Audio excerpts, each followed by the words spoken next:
Okay. So When I've people come watched up. you. Yeah, so we are live. This is the 14th, I believe it's the 14th or 15th episode of the Celebrate the Brand Ambassador. I'm really excited to be here with some dear old friends as well as amazing brand ambassadors as well as just career men in this industry, Mr. Tim Master and Adam Harris. Thank you guys for being here with me. Thank How's you. everybody?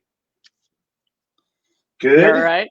And I just Yeah. want to preface this, not Tim's house. He's in an Airbnb and those oars are not his aesthetic. I thought they were shovels at first and I got a little worried. Yeah. Adam, she said to me, Elaine said yesterday, I didn't take you as an oar guy. So yeah. that was a great line. Yeah, I didn't take you as a boat guy. So I really am excited to talk to you guys because we all became brand ambassadors around the same time, which is around 2005, 2006. The industry has changed a lot. That there used to only be like 4 or 5 of us. Now there is hundreds. Unfortunately, and hopefully there will be hundreds again. I know a lot of people got furloughed during the pandemic, but I know slowly they're all coming back, which is great news. And I thought it'd be really interesting because a lot of us, our careers have changed as we have grown within the industry.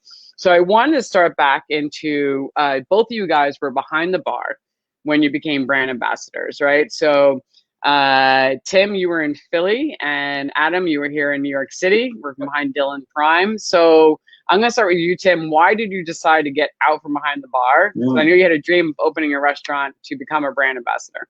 Yeah, that's a great question that I still think about sometimes. But, I guess it was, I was behind the bar in the restaurants on some capacity for 20 years. And it was like your mid-30s. And I hear this a lot from people who are now in the bar industry in their mid-30s. You start to contemplate like, oh, wait, there's life after. There's a little bit longer of a life that you have to plan. So I started to contemplate what that like career trajectory was for me. And it, I guess coupled with trying to open up my own place, a failed attempt here, something didn't work out. And while that wasn't working out, the partying and the drinking was. So I knew I had to make a change. And it was interesting. I was like, okay, well, what do I do? I have a college degree. Yeah, great. But I'm in my mid-30s. And what do I know? I know booze. I know restaurants. I love hospitality. I love the bar business. And that's kind of when the change was coming. And then, this is back 2006. So brand ambassadors weren't huge. No. And I remember that it was an English dude walks into my bar. It's like a joke, right?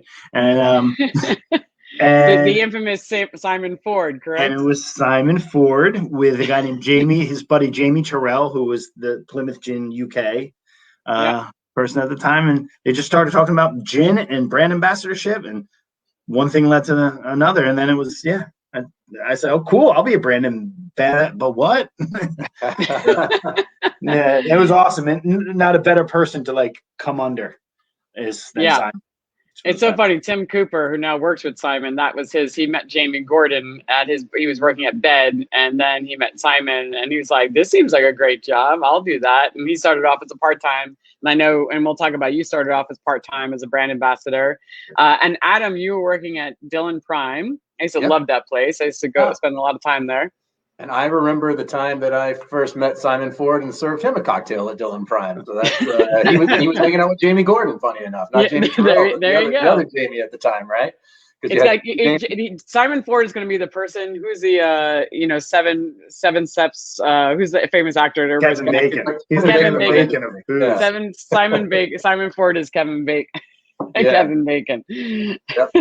I think that my story is not too different from Tim's. I think Tim might have had more of a commitment to opening up his own place. That one for me was more of kind of a dream. I really enjoyed the hospitality nature of bartending. I always love the opportunity to kind of create several different experiences throughout the night for so many different people, and being able to read that room and be able to make that connection and be able to provide that experience or that ambiance that they were looking for, that they need, or maybe that they didn't even know they needed at the time.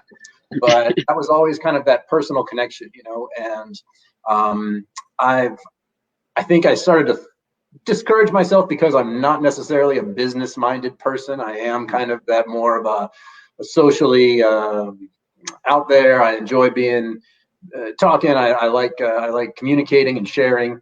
And so when the opportunity to be a brand ambassador, when I started kind of being considered for the Maker's Mark position at the time, again, I had only met a couple of people at the time that were brand ambassadors. My predecessors, Simon, maybe one other guy, I can't remember, but meeting people that own brands and knowing that these things were out there and knowing the brands that I liked were bourbon. And when Maker's Mark came calling, it just seemed like a natural fit for me. You know, I'd like to say you can always bartend or you can always bartend, right? And I could be very happy always bartending. But I also kind of started to see that I'm going to be 30 soon. I'm thinking about what is that next step. I'm not necessarily creating my own next step. So here's an opportunity. And, a lot of, if it's serendipity, it's serendipity, right? So I was in the right place. Well, tell them how you served. Who did you serve at your bar for Makers? Bill Samuels came into my bar. Bill Samuels came into the bar a few times, but even before I worked for him. And so I had the opportunity to make him our signature Manhattan that we did at Dillon Prime that Mike Waterhouse had created. It was this beautiful, slight interpretation of a Manhattan, but had the chance to meet Bill a few times. And I think that, him just kind of knowing who I was when my name started getting thrown around out there to replace John Henry, I think that was a bit of a step up, but it was, or at least an advantage. That put me a little bit above the other people that were up for the job. I don't know who those people were, but I'm sorry. You should not be sorry. You had to fill big shoes. Tim, do you know John Henry? I do. I knew the name. Yeah. Yeah. John was he went from Makers and he became a master of whiskey, or he went from being a master of whiskey to working at Makers. I think one or the other. And no, he's a legend. He owns a El Boco mezcal. Yep. Yeah. Now, and he's just, he's out there. He's always just, he's a sales guy. He's, knocking on doors and getting the brand out there. But he was a brilliant brand ambassador. Really, really knows his stuff. I shouldn't say knew. He knows. I haven't seen him in years, but so I should try to hunt him down. come on the show. But yeah, no. So I mean, yeah. So you guys it's an unusual path. It's not an unusual path. So it's kind of how a lot of people in the beginning, a lot of brands found people working behind a bar. I mean, for myself, I did the weird path. I was working in corporate, and Tim, I know you kind of did this later on as well. I was working on the corporate side, being an account supervisor. I was helping managing programs and executing them across the country. And I was working on brands like Ciroc and Don Julio and, those kind of luxury brands. And then I just decided, I realized I'd had my daughter. It was 2005. And I used to be the go-to person. Like everybody would come to me and be like, Elaine, so what's going on? Because I was always out. And my husband, that husband at the time, husband number two, he owned bars and restaurants. He owned a bar. So, we were always in the scene. And then all of a sudden I had my daughter and I realized I don't know what's going on anymore because I'm a mom and I'm like living the mom life. And I can't answer the question, and people stop coming to me because they're like, "Yeah, Elaine does." I'm like, I can pretend I know what I'm talking about, but I'm just making shit up, right? At this point, because I haven't been out in a long time. And I made a career change. I was like, I met Steve Olson, and he came in and started presenting Tanqueray 10, and I was like, I wanted that guy's job, whatever that is. That's awesome, right? I just know how much money. I wanted to be Steve because I knew how much money I paid him, first of all. And it was a bucket load. Holy shit. And then I was like, he's so passionate about the brands and he's really into this. And I was like, that's what I want to do, which is a crazy move to make when you're working 9 to 5 hours and you have a kid at home and then suddenly you're going to take a job that doesn't have 9 to 5 hours. But, well, I just decided this is what I need to do because I wanted to get back in the street so I could be the person people came to and I would know what was going on. Like that was my thing. And I started really liking cocktails. And I was like, I want to be the mixologist and brand ambassador for Diageo. Yeah. And everybody's like, you're fucking insane. I remember making Steve Olson a Chartreuse margarita actually back in probably about 2004, 2005. Look at this. Full circle here. That was my first time I met him. So wild. Simon Ford, Steve Olson. This is like Steve Olson. We all kind of wrap up. And I was very grateful. Showing our age right now, aren't we? Oh yeah, totally. Well, the Bar 5 had just come out, and that was 2005. And I was in the second or third class that they ever did. And that kind of helped me go in my career. But yeah, I probably ruined my marriage, but I did have a very successful career as a brand ambassador. Sure. And was able to bring my kid, who probably knows more about alcohol because I took her everywhere with me, which I'm very grateful for. But all right, so I digress. All right, so what was the hardest part for you guys? Because you went from being behind the bar to working for a brand and then becoming a full-time brand ambassadors, which is more of a corporate role. You know, what was the biggest adjustment for you? Adam, I'll start with you. Sure. Interesting enough, I would say that my first couple of years with Maker's Mark, it was still, believe it or not, we were a very small brand. You know, we were 500,000 cases when I started. And so a lot of what we did was very autonomous and a lot of running and gunning and just doing what you could. And so we actually sort of prided ourselves on being a little bit on an island outside of the bigger corporate structure at what was Future Brands when I started, and then it would become Beam and Beam Inc. and then Beam Suntory. But back then, we were really kind of protected from being absorbed in a corporate culture to where we were able to be creative and kind of do what we wanted. And, you know, who managed you? Who paid you, I guess? Who made me? No, who managed you? Who paid you? Oh, gotcha. For a brief moment, there was a agency. So for about 6 months, I was an external agency hire, and Relay, I think it was. And then I was brought in to be an official Maker's Mark employee vis-a-vis Beam Inc. or Future Brands, and then we were fully brought in as Future Brand Beam employees a few years after that. But Gotcha. Those first couple of years were very, very non-corporate, I would say. And so as I had sort of established my roots and my own way of creative development and program development and trade engagement, things like that, you know, I had already kind of figured out my way to do things when all of a sudden then I had to enter the onion culture and then figure out how my technique meshed with, you know, some of the requirements of now becoming part of that multi-layered machine, right? Yeah. Now there is that benefit of working for an agency. Like the agency kind of gives you a layer of protection in between you and the brand and the corporate structure, and it can be a little more casual, which is nice. I found sometimes the disadvantage though is like when you don't work directly for the company itself, you don't have as much interaction with the brand teams, right, which means you don't have as much say. Like you have say in your own autonomy, you can do what you want, but at the same time you don't get to change. Like if the brand's going in a certain direction, you have they don't really talk to you about it. They're not having that conversation. And because we were a relatively small team, I started with we had an ambassador in Kentucky, in the home state, obviously. We had an ambassador out in San Francisco.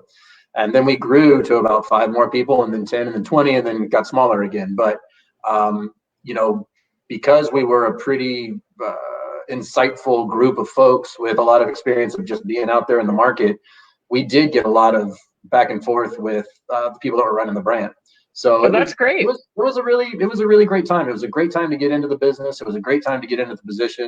It was a great time, you know, to sort of really just to get to know like a lot of the people that are now the foundation of the culture that we live in now, right? So it was good. I got no complaints.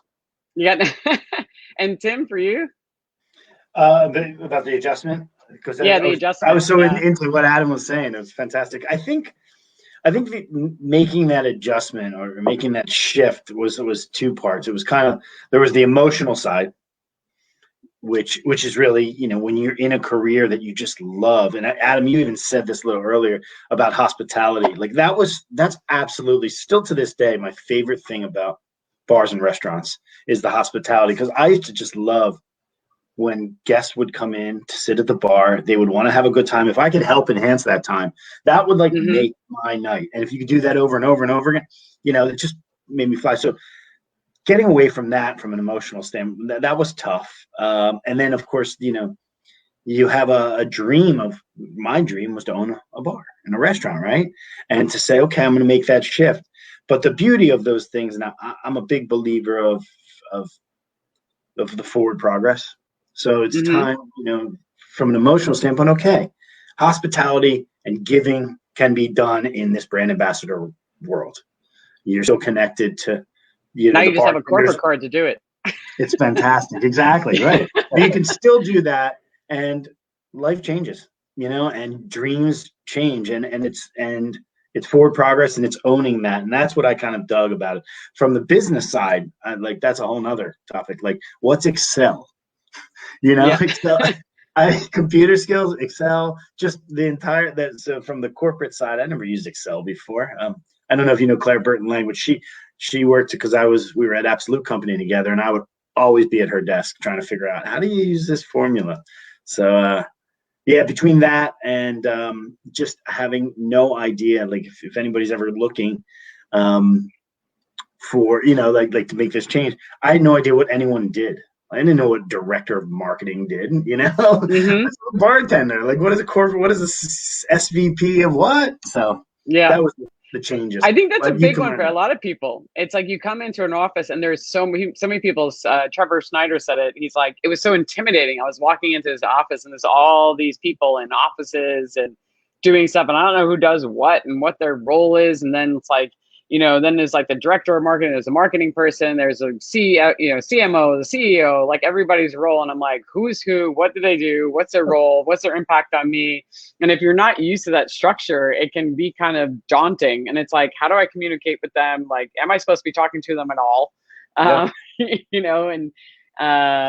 visually jarring too, because you're in this business, you think you're in this business, right? And you are on the level of hospitality and bartending.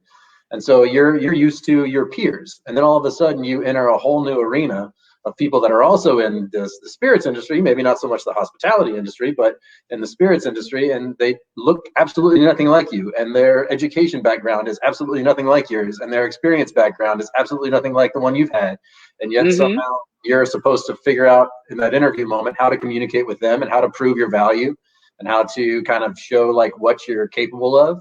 And it's like, I had never really worn a suit, maybe a handful of times up at the point went for an interview, and it was crazy. It was crazy.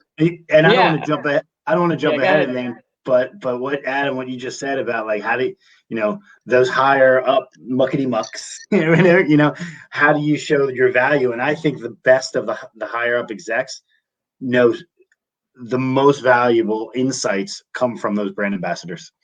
These are the best managers of that. Sure. And I highly recommend to brand ambassadors, like, get to know your senior executives. Like, if you're at a corporate event, say hello, introduce them, offer to, hey, would you like me to send you a report once a month? Because they don't know what's going on. They're in their white tower. They would love, the only time they get information is like somebody presents it all neatly packaged up to them. So for them to get like some in the street like intel, they love it. I found that I became like friends with Ivan Menezes, he's the CEO, like all the top people in Diageo. I would just introduce myself to them. I was the one, and I did a little ass-kissing. I made all the reservations for them, like for their wives, and like, they would call me like, Elaine, I need to take my wife out for her anniversary. It's got to be someplace great. Can you get me into the place? I'm like, not a problem. Got you covered. Yeah. Making sure the drinks went over. But you know what? I always say this, like, they're my clients now. A lot of them who have, moved to other places, they remember that stuff. And I was the one that was personally invited. I was the only one allowed to go to Ivan Menezes, who's the CEO of Diageo's house, like to do like, me and like 2 other people to do, events or whatever. Like we were hand chosen, so it's those kind of things, and they remember that. So it's like, definitely. And they wanted to hear, I was like, hey, do you want to hear what's cool, what's going on? He's like, sure, send me a report. So every month I would just send them like, here's some cool restaurants you should know about, take your wife to. Here's some trends that are going on. He's like, thank you so much. This is great. And you would hear him bring it up in meetings sometimes. Like, he'd be like, Elaine says.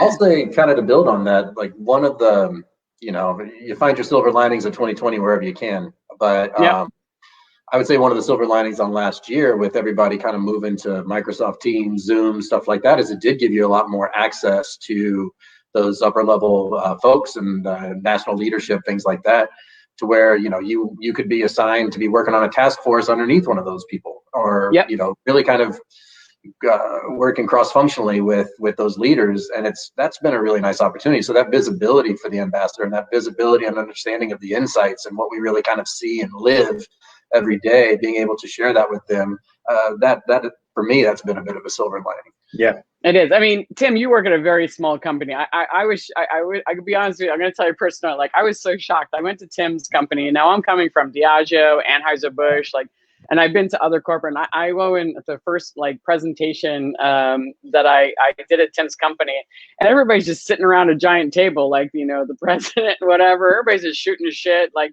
there's like the PowerPoint, which is like, you know, kind of done, but not really, but nobody cares. It's like, wow, this is great. It was so casual. Like everybody was having just a great time having conversations. And I'm like, I am so not used to this. And Tim would just call everybody by their first name. And I was like, wow, this is a very different environment.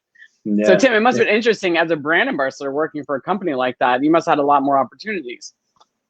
Yeah, well, once I left, when I left Pernod and Plymouth, going to Frederick Wildman, the wine importer. Yes, thank you. Kind of, yes, you get the opportunity because you can create your own path. You know, I was the only spirit guy at the time. It's a wine importing company, and I had one. You know, I was the only spirit guy, so I could just mold the job to how I wanted to mold it. You get the benefit for the big companies is you get a lot of structure, you get training, you get to work with cross-functional teams, you know, you get all of that. But you're in your own little silo. When you go to a smaller company or mid-sized company, which is ours, you know, 100, I think, wow, we have a couple hundred employees. I don't even, but you get your tentacles everywhere. So you can, and it's a great way to learn when you have that size of a company.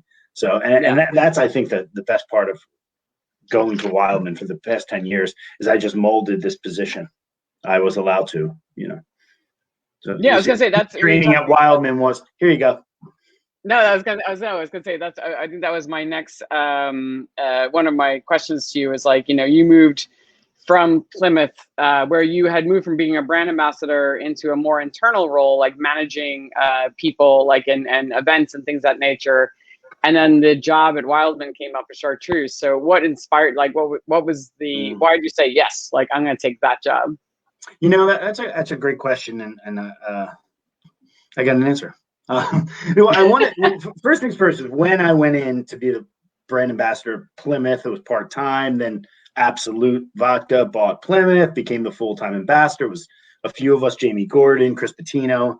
And then there was an opportunity at Pernod to become like the consumer on-premise manager, managing, you know, sampling. Okay, let me try this. I don't even know what this is. I just remember the sampling models, and I'm going to see this side of the business. And I didn't love it at all, but I learned it was, and you know, but it was shiny. It was like move to New York, get more money. You can work in a corporate America, you know. And I'm just thinking the movies. So that was. To work and do that, but what I realized is I was still, and I guess I mean 10 years, 15 years later, but I'm still a bartender at heart. So I loved that other side. And luckily Pernod let me go, which was fine. And I moved over to Chartreuse. They must have seen that I didn't have the love. So that's when moving over to this company with Chartreuse, working with bartenders again, really closely, being a brand ambassador was much closer to home.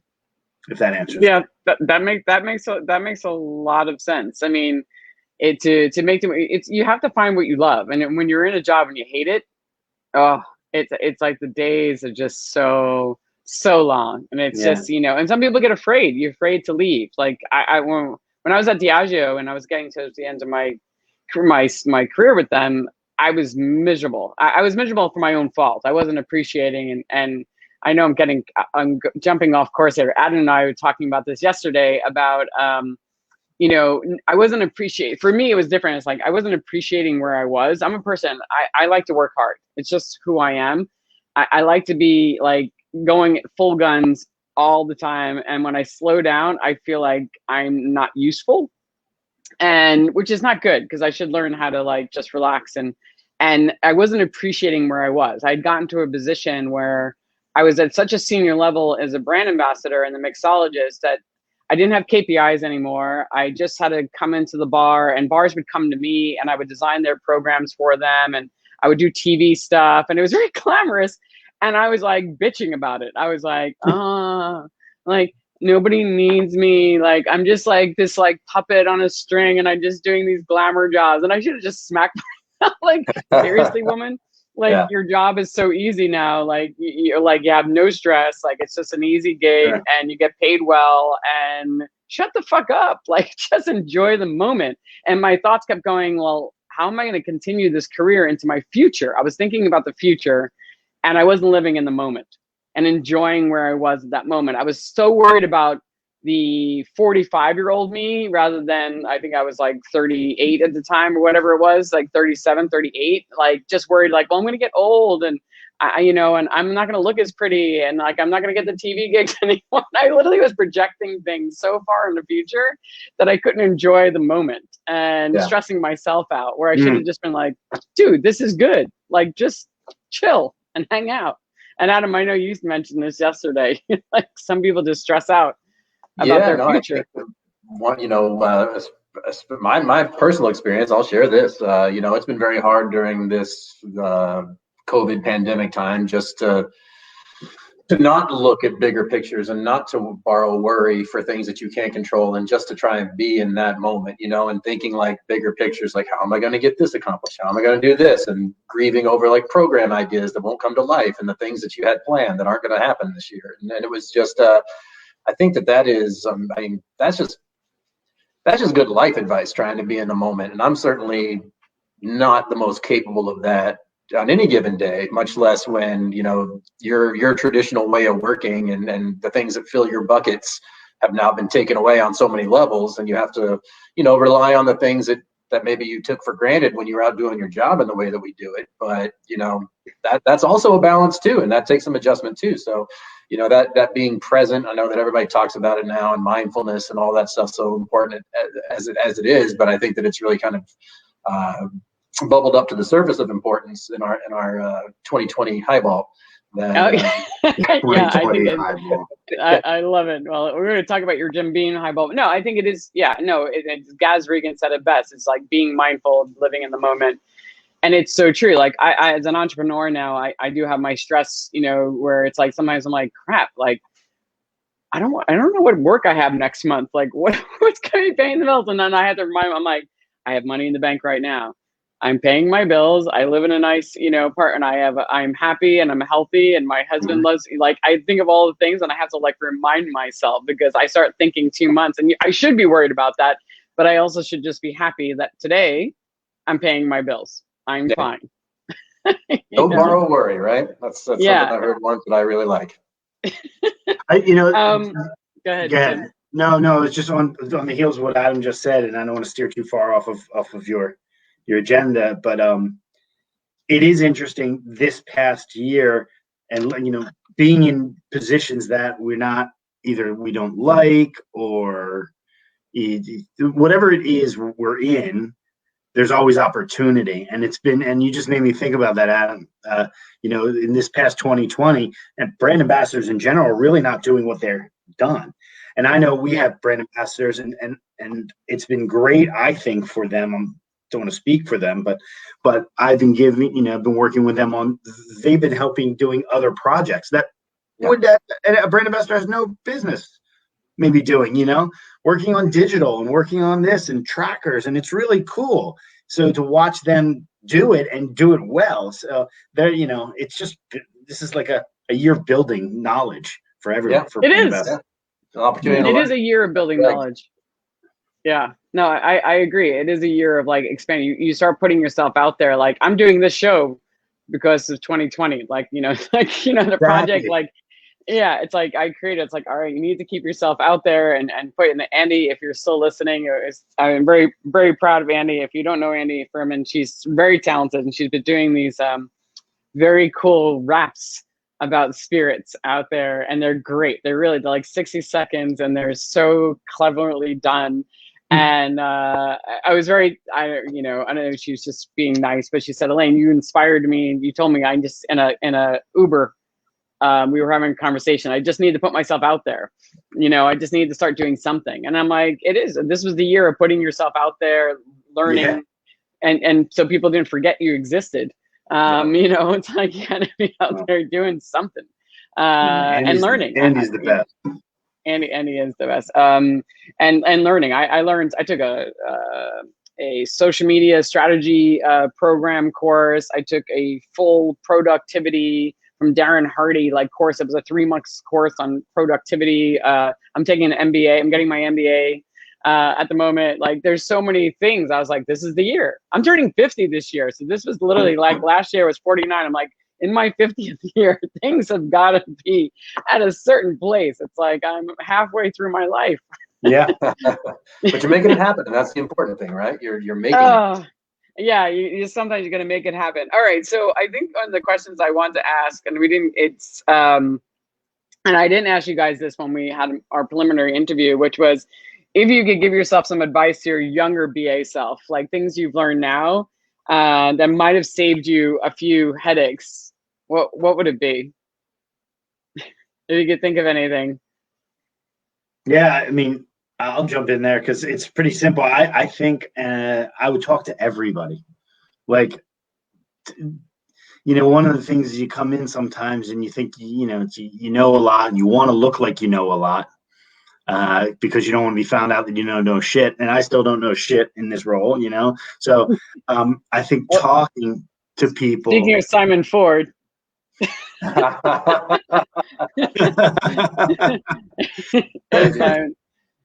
Yeah. So basically just talking to everybody, and all the different positions. I think you even said it earlier, Elaine. It's make yourself close to the president of the company or make yourself close to Jamie Gordon. You know what I mean? Just learn what Jamie does. So yeah. Because you'll learn that and it'll help you go in the direction you want to go. Yeah, absolutely. I definitely think there's a lot of merit to that, Tim, and you don't want to, limit yourself to who you think you can talk to internally or externally because of ranking or hierarchy or whatever, but also listen all the time, right? And then listen more, whether you're in meetings in a boardroom or whether you're sitting at a bar listening to a bartender or a buyer, anything like that, or a salesperson working with a distributor, whatnot.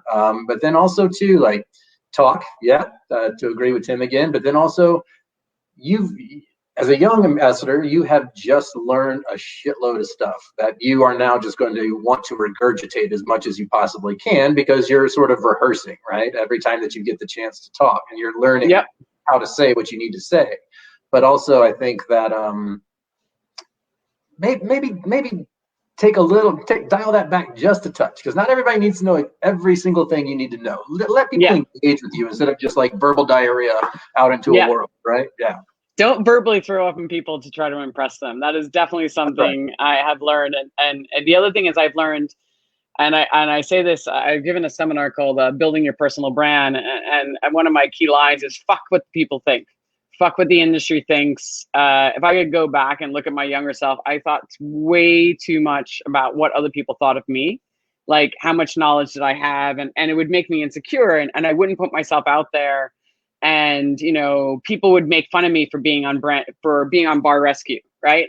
I would get there would be some people who thought it was amazing and great, a younger generation. And then there'd be the cool generation of the people who are my peers, our peers, who were I can't believe you're doing that show. That's so stupid, right? But meanwhile, if I would have taken that and promoted, so I would kind of hide it. I wouldn't really talk about it. But meanwhile, it's the reason why people pay me more now. Is because I was on that show and it was what actually helped me build my career because it allowed distributors not to have to explain me anymore. I wasn't I didn't come from a bar. They couldn't say, oh, this is Elaine from the world's famous Katana Kitten. They would be like, this is Elaine. She's our self-taught mixologist. So then it came to, this is Elaine. She's on Bar Rescue. And people fucking lined up. But for the longest time, they really did. They would take notes. So it was oh, she's on TV. She must know what she's talking about, which is, as we know, really stupid. But that's how the world works. So I hid it for so long. I was embarrassed by it. And it changed how I reacted. So my older self now look back and be like, fuck what you think, what you care about, what people think. And just do you. Be out there in the world and be proud of the things that you're doing. And as long as you're not being an asshole and you're not hurting anybody and you're doing good things, who cares? When you think about our collective start times in this business, I mean, I don't want to start a bigger topic, but you were also fighting another fight on the fact that you were one of the few women that were in this role of of prominence that were on a pedestal that people were looking up to. So you had extra things to think about too. So, you know, Yeah. when we think about, It's funny. I never thought about it. I never, people have always asked me that question. And I'm like, you know, being a girl has always been really helpful to me. I'm like, I'm not bad to look at, and it's always worked. And like, you know, and I grew up in the generation where men were sleazy and I didn't care. And it was because I was just used to it. So it was like, not to you guys, just that you guys are gentlemen. But it's, you know, so for me, it was like, I'm going to use this to my advantage, you know. But I understood where I had a role model to emulate as women came up, and thankfully the world has changed and you don't have to deal with all that stuff. So I realized I had a role to play and leadership to kind of to be a role model for other girls coming up in the industry, which I'm very thankful to be. I know we got some great questions actually. Donald, thank you, Donald, for tuning in. All right, so Donald asks, how has the recent rise in demand for customized store pick single barrels change the focus for brand ambassadors? Is anybody working on single barrels? That's you. That's got to be you. That's got to be you, Adam. Sure. The monks don't make single barrels. Yeah. We, you know, how's the rise in demand customized store picks and change the focus for brand ambassadors? I wouldn't say it's changed any focus. It's just sort of expanded our ability to kind of tell the story. You know, one of the things about an aged product like a whiskey, specifically bourbon, you know, is the fact that every single barrel is like a snowflake, right? Then there's none two that are alike. You can leave them up in a warehouse right next to each other, born on dates the same, bottled on dates the same, but they're going to taste completely different. And so it's really kind of, I mean, the world is thirsty for single barrel picks. We see that. We continue to see that through 2020. We have some great single barrels, whether it's Knob Creek coming from my distillery at James V. Distilling Company, or if it's our sister distillery down the road, Maker's Mark. You know, my beginnings there with our private select. That's we're doing really well with those, and it's just given us an extra tool to use the story of maturation and use that tangible resource of like being able to taste different whiskeys either at different times from different warehouses, or maybe even from the same floor on the same warehouse that spent most of its life living close to each other, to be able to kind of tell the difference in how those flavors develop and what makes them so unique and what makes that single barrel such an adventure and such an investment in like your own brand and what you should taste like. And I'm not talking my brand or the brand I represent. I'm talking about like the accounts brand, right? Yep. So that they can have their own house whiskey, right? Because they can go in, they can pick. I mean, I remember doing this with Laird's Applejack when I was helping them manage their brand ambassador program. You know, we could offer different selects of their bonded whiskey, and I mean their bonded Applejack, and it was a great program because it is an additional tool for the brand ambassadors to be able to use. And like you get the sampling. I mean, you have to make sure it goes quick because sometimes the person picks a sample and they wait 3 weeks to tell you, and then the barrel's already gone. They're like that barrel, and you're like, sorry. We definitely had some problems, but once you sell a barrel, that's what, like a couple, it's like what, 10, 15 cases at a drop, or maybe even more. Oh, yeah, but more than that. Yeah, for sure. Yeah. I mean, we're probably yielding, we try to get about 20, 24 cases out of a Knob Creek, depending on the age. And then over at Makers, we could drop between 40 and 50 cases, because that's just a refill barrel for a brief finishing process. Yeah, no, I think it's such a great thing. And I think it's such a great thing to offer brand ambassadors to be able to sell, because it gives the customization. You know, an account can have their own, and like I've been to accounts where they have like 3 or 4 different brands that are their own barrel selects that they work with, which is very, very cool. And it's, I think, and just to pick up on Donald. Hi, Don. Donald. On Donald's question, like if you want to go further, kind of the responsibility of the brand ambassador different than the salesperson. You know, this is beyond barrels, but customization is huge. You know, the sales distributor force, they work almost in cookie cutter. You know, they get their programs, they get their dollars to spend, they go out and they try and fit it in all the different accounts. And this is where the brand ambassadors can really shine, is customizing to certain accounts, whether it's this program of single barrels or anything. Is the beauty of the brand ambassador, is knowing really what that customer really, really wants. And they can spend the time with them, where a sales rep sometimes won't have as much time because they have many accounts, they have multiple brands. For a brand ambassador who's very probably knowledgeable on the brand inside and out, really understands what the breadth of what they offer. They understand the accounts program probably really well. They can do all the education. They can really spend time with that account to customize it for them. Deliberating with folks on barrels, just over 3 bottles, 3 different samples, and we've spent hours talking about what's the best fit and what makes sense for them. Yeah, and I think that's something you can do, to your point, Tim, better than a sales rep a lot of times can do, because they have too many brands to focus on. Yeah. And it's as an example, wow, we're going off, I don't want to take it too far off the topic, but when it comes to Chartreuse, which is kind of unique in itself, you can work with an account. We put in a tap system. We would Chartreuse on tap. It's not right for the brand. It's not premium, but it was so cool because the account that we did it at in DC, Passenger, if you know the Passenger. Oh, yeah. Yeah, it was great. They understood it. So they had fun with it. So and brand ambassadors know those nuances. Like, that bar will respect this brand, so let's do something fun and different. You know what I mean? No, I think that's a great example. No, that's what brand ambassadors do well. All right. Thank you, Donald. I hope that answered your question. Anna Marie said, don't write a 5-page email of all your great ideas to the president of Bean Suntory after a spark of passion and creativity fueled by a few pictures of pina coladas. Maybe a couple bullet points. Yeah. Yeah. No, definitely not. That's very funny.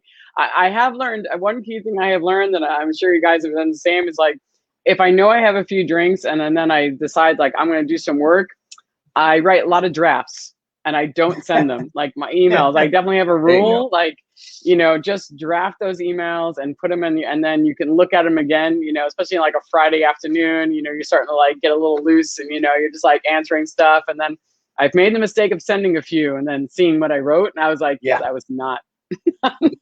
So yeah, no. Text I usually end up deleting, start off with, what we should buy? And then I'm like, no, let's go ahead. Yeah, exactly. So yeah, definitely not after a few. Okay, so I wanted to move into, you guys have both moved your roles into more senior positions. Tim, you're now working as a marketing director, and Adam as a senior brand ambassador for Jim Beam. I definitely know there's some skill sets that you probably had to acquire, and you're probably still acquiring as you move into those roles. So Tim and I think Adam, you actually said the same thing. We talked a lot about strategy, which is not something that is different for a brand ambassador versus working in a more senior position. So I guess, Tim, I'll start with you. Like, what are some of the things you've realized that you had to change, that was a big difference from leaping from one role to another? Well, yeah, you had, in a brand ambassador role, is very tactical and execution oriented, and that's great because that's what you need to do. Stepping back and using your skill set that you have when you're a brand ambassador, like, your persuasive communication skills, the way you speak to people, because you have to now take that and do that on a larger level with strategy, right? And try to do that on a PowerPoint, which is not as easy. No, communicating communicating your POV, your point of view on a PowerPoint is important. Taking the brand knowledge that you did and the consumer insights that you have as a brand ambassador, and then having to put that all together as your ingredients to create strategy as opposed to just one tactic. That's the challenges. And that's an extremely challenging move to jump from just creating one event to what's the event for? What's the end goal for that event? What's the strategy behind it? And that's been the challenge. And literally, I say this as I'm also at the same time uploading videos of me talking to a Muppet. That I did a puppet video with Nick Bennett and Joaquin Simo just the other day. So, I saw some of that on Instagram. That was hilarious. Yeah. So I love Nick's puppets. It's fantastic. So, on one hand, you got to talk strategy and big picture stuff, and that challenge, and then you still stay true to your brand ambassador self and talk to Muppet. Yeah, and talk to him. And Adam, for you, like, as you've moved into more senior. I think having an eye for talent when you make hires, knowing who can handle the job coming from outside of a corporate structure. I think that learning management skills is certainly important. I think if you look at a strategic thing too, you want you want to be able to digest yearly plans as far as what the brands are bringing down and how we can activate that in a way that resonates with the trade, and how maybe we can meld it or change it here and there, tweak it to make sure that it has more resonance and staying power and makes a bigger impression. But also take those annual plans, but understanding like the longer term vision for what that brand wants to be 5 years down the road, you know? Yeah. And wanting to be part of that brand for as long as you possibly can, you want to understand how to see it through to that place that it needs to be to get to the next place that it needs to be, right? Mm-hmm. And so, you know, not to speak ill, but sometimes you have changes in brand teams and things like that, and so they want to bring something new, but you understand the soul of the brand a lot more. So even with those different changes coming from the people that are going to provide you with the resources and tools, you still need to use your intuition and your instinct with that long-term vision of strategy into how to integrate what might be a little personality tweak to the brand. Okay, so yeah, those are some of the frustrations. It definitely is when you understand the brand's ethos and it's in your soul, and then somebody else comes on the brand and they want to go in a completely different. They're like, yeah, no, this is not what we've been doing for the last 5 years. And I get you want to make your mark, but you're so off in your mind. You're like, you're so off base. This is not what this brand's about. And you have to do that education in a very tactical way. But at the same time, their role is probably more senior. Like, and one of the things I definitely experienced is like when I went to Anheuser-Busch, you know, I've been making drinks and working as the brand ambassador mixologist for Diageo for 12 years at that point, or something of that nature. I'm bad with time. And suddenly I'm in this global manager role. And don't ask me why they wanted to hire me for that, but they did. And I was like, fuck it, I'll take the job. Sure, I'll make this work. And we can curse on this thing? I didn't know that. What happened? Okay. Yeah, exactly. And this isn't Snapchat. Half my material.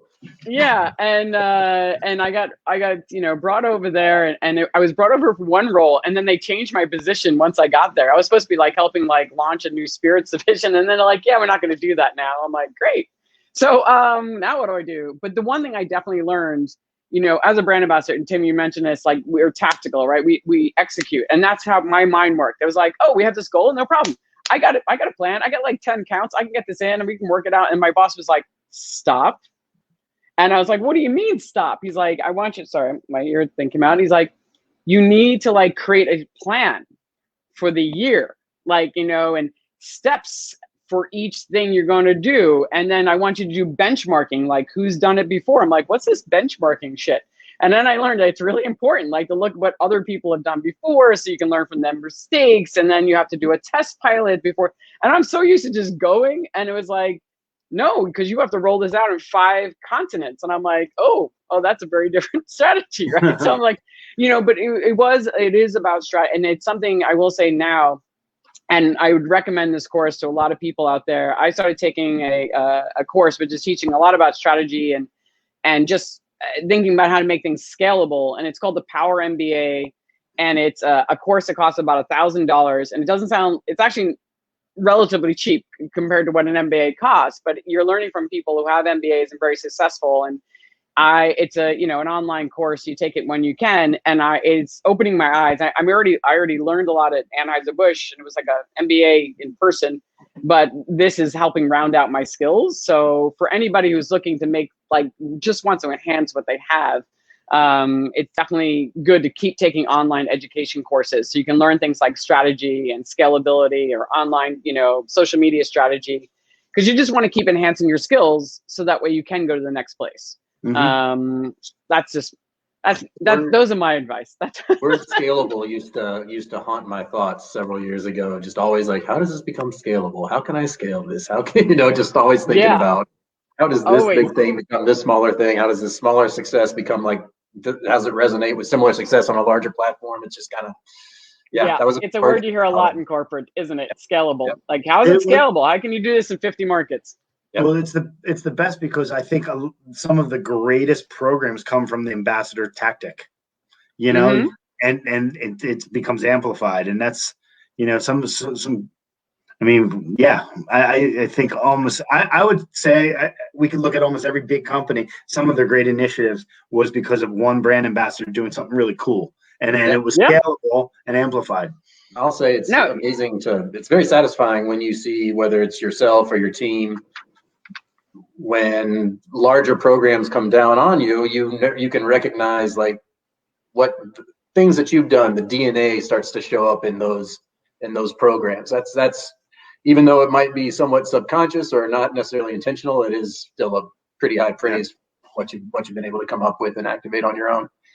Yeah, no, it makes you feel recognized. You're like, oh, that was a good idea, and now they're taking it and running with it, and hopefully not destroying it, because that's also frustrating when you see them take the idea in a very, very different. Well, let's talk about that, right? So, I mean, I'm skipping a question, but we'll go back. So, you guys have both created some pretty unique stuff. I mean, probably, I don't know if Simon's still listening. Simon probably created one of the most unique programs, which was getting a bunch of drunken bar on a bus and like going to all these historical places with Dave Wondrich and seeing Jerry Thomas, and it was a lot of fun. I definitely had some great stuff, and Adam, I think I mentioned to you, like, one of the programs that really impressed. I sat down and you said it was Golden State Cocktail Week, which I was so impressed you remembered when it was that I saw this. And it was the triangle tasting. It opened my eyes about whiskey and understanding it. So tell me a little, can you talk about that? Because it's kept going, right, for a long time. Yeah, I kind of hung my hat on it as far as like my marquee educational moment and opportunity for the longest time. It was just a way of representing what a bourbon's recipe was and how to actually how to represent that in the right way. My thought had come around, this is years back, when people were still kind of learning about bourbon and learning more about whiskey, and now the knowledge level is very high amongst just like the general population and the trade, of course, but back then there was still some misnomers or misunderstandings. And I remember a lot of times, especially as I transitioned from Maker's Mark to full portfolio and Beam, that people would always sort of say, like, if they knew what the mash bill of a whiskey was, and they basically knew what the recipe of the bourbon was, or the rye. And while that was like a little bit true, it certainly wasn't nearly all the way true. And so I started to kind of look at what the recipe of bourbon was on a larger scale, and started to think about what those ingredients would be that went into the recipe, going from the most like commonly shared ingredient at the top of a triangle down to the bottom of what would be the largest range of variants as far as the levers that you push during production. So going from water to yeast to mash bill to distillation proof to maturation to blending and then to bottling and filtration, like being able to explain where you can change things on any level of those, say like a bias going down the triangle, that would differentiate. Even though Knob Creek and Jim Beam might share similar DNA, we make a couple of tweaks along the way that change that code, and then it creates a totally different product. So people fully understand that a big distillery, and coming from one place that created one bourbon, Maker's Mark, with one recipe, and moving to a distillery that had several recipes that made a lot of different bourbons, you wanted to make sure that people were aware of the fact that what they were drinking was different. Because I had heard a lot of times, oh, Knob Creek's just older Jim Beam. They share the same mash bill. No, right? And so I figured out this way to actually make that a much more digestible and understandable concept, which I think once you kind of see it in person or however, you can take it from bourbon and you can actually start to apply it to whiskey all over the world if you want to. But I designed it for bourbon specifically, and it means a lot that you remember that program or that educational seminar enough to want to talk about. My mind was blown, because I was like, they all have the same recipe, like they're all the same mash bill, but they're just by changing like the barrels in the different parts of the warehouse or the yeast strain with a completely different whiskey. And I'm like, that was just like very eye-opening. I was like, that makes so much sense why they can make so many whiskeys in one place. And you actually, it's now in a book, right? Somebody honors it. It's called the Adam Triangle. I did actually present it at a half step in Austin, and one of the bartenders there, the bar managers, who actually has been, who has come over to the Beam Suntory side, a guy named Rashid Barrett. He actually published the Harris Triangle in a book he wrote before coming over to this side of things. So I have published work out there in the world, which is an amazing. Good for you. Good for you. And Tim, I know you have this thing. Chartreuse is such a unique brand, and I know to hear you talk about the monks. Like one time you gave a presentation when I was in the office, and here you're like your connection to the monks. I almost cried. Like you're so protective of the monks, and I was like, wow, there's like such a deep love for the people who make this product and where it comes from, and you always try to honor that with the programs you do. So I know you I know you do a lot of things outdoors, and like let's talk about that. Well, yeah, I mean, I think it's an interesting brand to work for. But as people say, oh, it's really easy because people love it and love the brand, but there's challenges there too, because we have to protect, we work for the monks. That we have to protect their image. We are the stewards of the brand there. So we have to be very careful on how we convey the messages and the stories of Chartreuse. And unlike many brands, we can't talk about the technical side. They don't tell us what's in it. So we have to create, experiences that are much more emotionally connected. And I think we could all agree some of the more impactful brand building tactics is distillery visits, right? Mm-hmm. Going to the property and being there. And the cool thing about Chartreuse is it's outdoors, it's in the mountains. A lot of, the monks take walks, the monks have herbs and flowers around them. So everything's outside. So if we can't take everyone to the distillery, let's bring the Chartreuse mountains to everyone. So that's kind of how I've been a big believer of doing things outside. Mm-hmm. Bartenders, a lot of events are always inside. So let's get the bartender outside. Get some fresh air. It's important. Let's get a nice, well-balanced thing. And maybe that outside idea came from, as you said, Simon's little bus tour. Little plug for you there, Mr. Ford. But when creating events or doing something around the brand, I always think there needs to be some sort of a call to action. So everything should have that kind of mentality in there. And so we would take people foraging. So instead of foraging in the Chartreuse Mountains, let's go in like Prospect Park, and look for burdock root, just like the monks do with a flask of booze. The burdock root might have a little, dog urine on it here in Prospect Park, Brooklyn, but it's still the whole connection. You distill it doesn't matter. Yeah. So it's just being different. And I think it's becomes much more challenging today because there's so many great brand ambassadors out there, so many brand ambassadors out there, that how do you keep being different?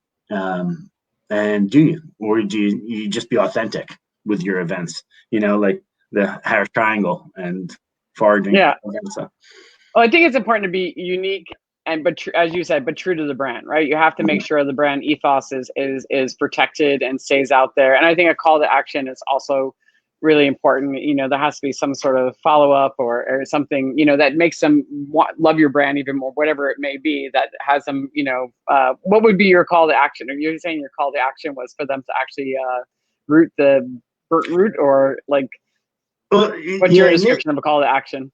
Well, that's a good question. So when it comes to the call to action is, it's much more a cerebral thought. It makes you, it's more about how you think of the brand. So why am I picking up the burdock root and whatever in the ground? Well, it's the same reason the monks were doing it. So let me see what that tastes like in a bottle of Chartreuse. Gotcha. So once you start to drink that Chartreuse, you go, wow, oh my God, I just saw this live. With my hands. So I'm drinking a forest kind of a thing. I'm drinking a forest. No, I think that's really, really important. And finding those activities, it's hard to stay unique. But I think you guys did definitely a good job. I mean, and we're not going to talk about, but your POS has always been fantastic. I have a lot of the Chartreuse, sweatshirts and socks and like good looking tattoos out there too. Yeah. That's not us. That's them. That's lovers of Chartreuse. I know. There's definitely and Adam, I'd love to hear it. Like you also created a program, which I thought, well, you didn't create it, but I know you talked about it. That you guys do at Jim Beam called Gym Class. Yeah. And you've actually been able to continue it through COVID, which is fantastic. So tell us a little bit about that. Yeah, first and foremost, I am not going to take credit for it because it was the brain baby of a wonderful woman, Megan Breyer, who was our Kentucky and then West Coast ambassador for a while, and she's kind of gone into internal structure there out of Chicago and Kentucky. But it was really a way to give a deep dive into like the whiskey making process and even outside the whiskey making process with history and then also regulatory and sensory science. So we created this activation that went coast to coast for 2 years, 2018, 2019, and we would pick unique environments. We were able to activate this at Cowboy Stadium in Dallas. We were able to activate this at like the Field Museum in Chicago. Some really cool spots where we would create a classroom environment and people would be able to go from place to place, gym class, JIM. So we had this whole idea of like recreating a collegiate or professorial look around the thing. And so folks would kind of be able to understand the ins and outs. And they would spend about 4 hours with us going through this school day that would start with a bell. And we would go through different periods where you would learn from professors and ourselves being professors. And we would talk about the whole story. And so that was stuff that it took on its own form. And we were able to kind of grow it and expand it and tweak it in person to where it really, in my opinion, it was really one of the best in class, like soup to nuts educational experiences you could have in bourbon, not going to a distillery. But then obviously COVID hit and we thought we were going to lose funding, but you don't really need a lot of funding to do this sort of thing. So we were able to kind of take gym class into 3.0 for 2020. And we actually probably did more gym classes almost virtually than we were able to live because it wasn't a cheap proposition to actually activate and create it. So it was nice to see. Again, it's a good testament to like flexibility, right? It's a testament to being able to flex and create something, take something and tweak it to where it applies to the virtual space, but then also the attendance that we were getting. Like we did one for the Black Bourbon Society and they had maybe 150 or so attendees chime in across the country. And this is in maybe say September. So just to continue to see like that enthusiasm, momentum for online education or online engagement at a time when I thought maybe we'd be kind of waning off of that or losing interest and getting tired or fatigued. It was really cool to see that. And even, you know, doing this, I'm sure we've got a lot more people out there than maybe we might have thought in the beginning, you know, or thinking like, aren't we all finished with this? And people are still thirsty for it and people are still tuning into these things. And I couldn't be more excited and grateful that they do to hear what we want to talk about. No, I agree. I think that was the one benefit of, you know, we can say there's a benefit to COVID. It's like we've all kind of gotten used to and adjusted to doing things online and learning things, but there's a scalability. I mean, we would have to go to trade shows to have some of the conversations that we're all having that I have every week with different brand ambassadors and conversations and education and to do the gym class, you know, and now we can like, all right, it's free and it's online and I can actually engage with them. When people were like, isn't it hard talking to a screen? I was like, and this is back in March, April. It's like, actually, no. And it just sort of like further confirmed that I could talk to a wall, you know? Yeah. I think it's only, I would talk to it. As a woman, the only disadvantage, and all the women I know can probably sympathize with this. It's like, yeah, for a guy, you just like show up, you brush your hair. For women, we're like, oh, we have to do the whole face. Like instead of just being on the call, we have to do the hair and the face and the makeup and the whole 9 yards. And it's like, oh, here we are. It can't just be like on the call. You don't know I'm wearing, you know, still have bedhead, you know, and just roll best hair on this call, just so everybody knows. I think the challenge. I think the challenge for brand ambassadors on Zoom or whatever platform is I know that most, you know, there's a sort of acting when you become a brand ambassador and you feed off the people you're talking to. You know, you look at someone and you can see when they're absorbing that information and you can hone in on it when they, oh yeah, let me talk more about the mash bill. Oh, you don't want to hear about this because you can see their faces wandering. So let me shift. You can't do that here. That's the challenge.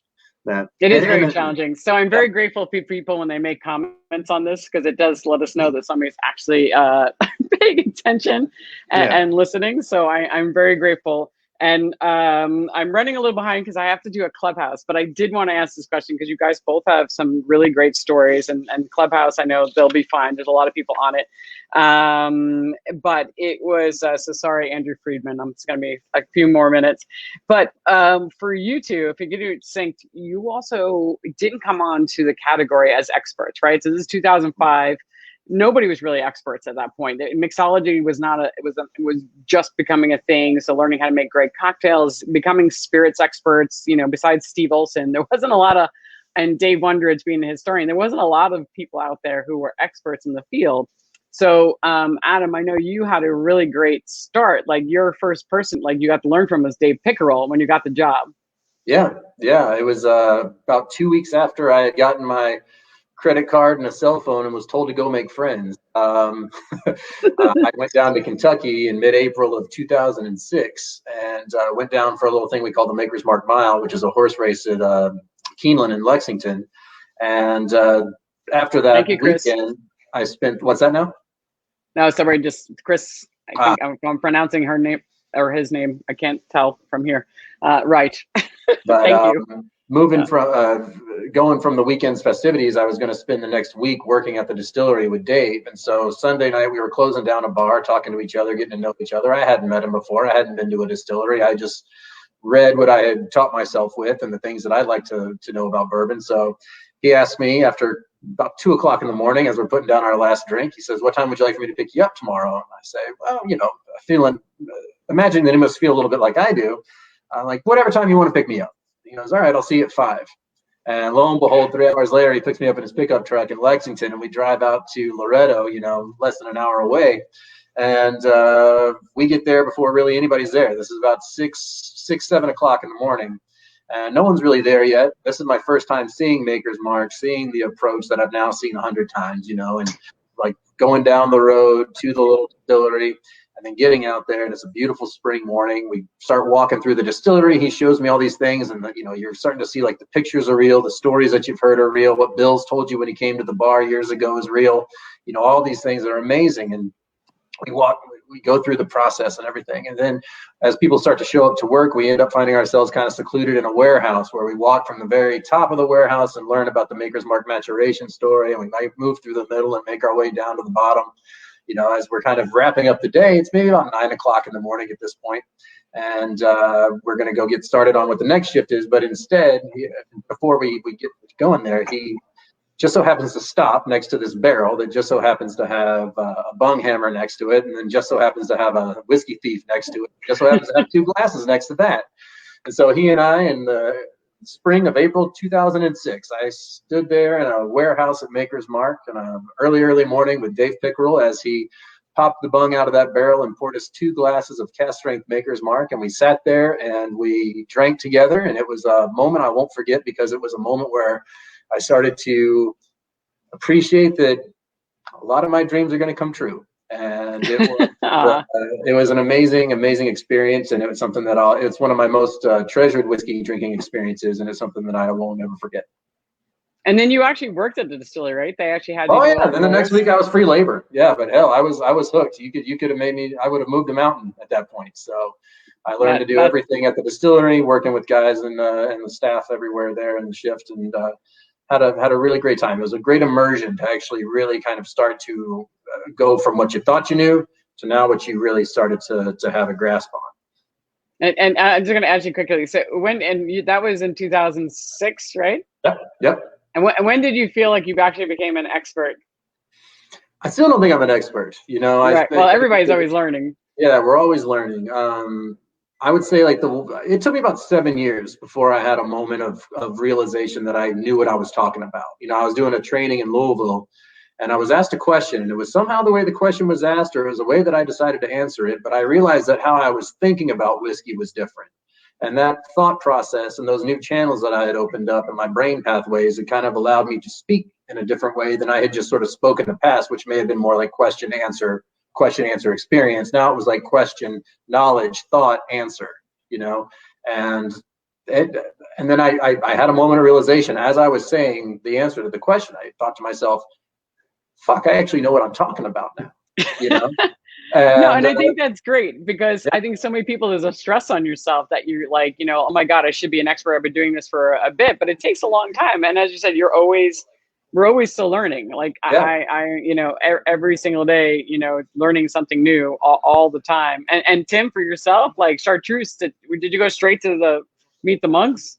Yeah, absolutely. Well, mean, just learning spirits in general, similar to you. I think I don't know if we were in the same bar class, but the 2000 back at Keen's 2006, but that was the education for spirits, was just those greats of Wandrich, Dale, and Paul. Yep.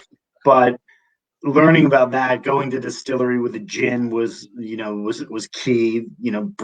Learning, being there and touching the botanicals when it was with Plymouth and Sean Harrison. That was fantastic of a learn. That's just sinking your teeth in it. Chartreuse was more challenging because you're not looking at what's in Chartreuse. You just won't know that. And to your point, I know you were like, you have to go be with the monks. It really is learning, understanding better their entire purpose.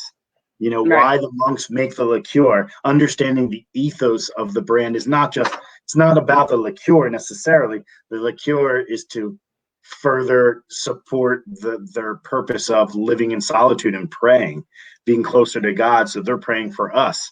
This past year, I mean, they've been doing a lot of praying for us. And God bless the Chartreuse monks. Yeah, so to understand that is just takes years, and it takes visits to them. So and this is all from a Jew talking, who's a Jewish kid who sort of stewards a Catholic brand. So it's been a fascinating thing, and I think that's the challenge. But you have to really get to know them. You don't talk to the monks, but you talk to the people around them. Yeah, I think one of the points I took from all of you guys, and I'm going to slowly wrap this up, is that I think it's not just all about the knowledge that you learn, the temperature it comes off, the proof it comes off the still, or the exact amount of botanicals, or how much reflux. It's about your, how you feel about the brand and how you communicate to the people that you're talking to. So if they can feel your passion for what you're speaking about, whether all your information is 100% correct, sometimes you might fuck up, but you believe in your message and the story, and you believe in the brand itself, it's going to translate, and people are going to believe it if you believe it. Like when you told me the story of the monks, like one time you presented, I told you, I got teary-eyed. I was like, oh my God, I love these monks. Yeah. I'm like, I really felt, and when you explained how all the things were made, and the triangle theory and the different parts of the whiskey and like how much carried was, I was like, I'm in. I believe in this brand. Like I really understand this. And I'm sure I am not alone. So, gentlemen, sadly, I do have to wrap this up to jump on the Clubhouse with oh my God, Friedman, and I almost forgot his first name for a second. Thanks, Andrew. Thanks for letting us feel her. Guys, this has been fantastic. For all of you who have joined us, I hope you enjoyed this conversation. If you missed any of it, it will be online. It'll be up on Facebook for like 2 weeks, and then it stays on YouTube. Yes. I want to address something that you spoke on earlier. I just want you to know that you were always the best part of every episode of Bar Rescue you were on. Thank you, Adam. That is very kind of you to say. I wish John Chaffer was here for you to say that to him. It wasn't him, it was you. Yeah, thank you. Thank you very much. I don't think his ego could handle that. Yeah. But I appreciate it. Guys, this has been great. It's been so lovely to see both of you, and I look forward to doing it in person really, really soon. So good to see you. Thanks again for sharing. Adam. Bye, everybody. Okay. See y'all. Bye, guys. Thanks, Anine. You're welcome. Bye.